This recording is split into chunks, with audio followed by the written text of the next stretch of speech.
उद्धव ठाकरे आजपासून दिल्ली दौऱ्यावर 3 दिवसांच्या मुक्कामात इंडिया आघाडीच्या नेत्यांशी साधणार संवाद।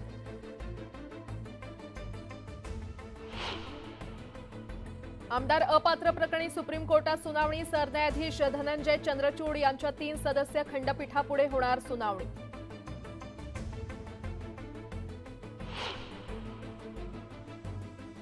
गणेशोत्सवात कोकणात जाणाऱ्या एसटी फुल 2 ते 7 सप्टेंबर दरम्यान 4300 ज्यादा एसटी बस सोडण्याचा निर्णय।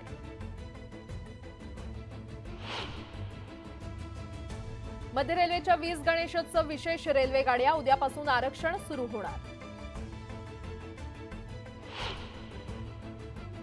मुंबई मंडळाच्या सोडतीची प्रतीक्षा अखेर संपली। 2030 घरांसाठी सप्टेंबरमध्ये सोडत तर 8 ऑगस्टला जाहिरात।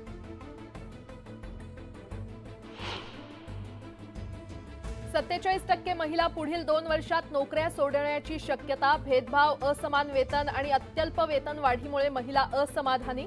एऑन संस्थेच्या सर्वेक्षणातून धक्कादायक माहिती समोर। आरटीईच्या प्रवेशासाठी पुन्हा मुदतवाढ। 50,000 जागांसाठी 8 ऑगस्टपर्यंत प्रवेशाची संधी।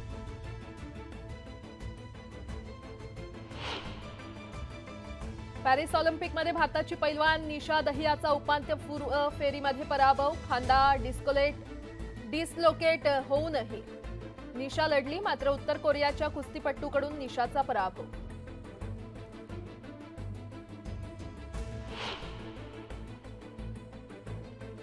आणि मनु भाकरवर भारतीय ऑलिम्पिक संघटनेनं सोपवली मोठी जबाबदारी। पॅरिस ऑलिम्पिकच्या समारोप समारंभात मनु असणार भारताची ध्वजवाहक।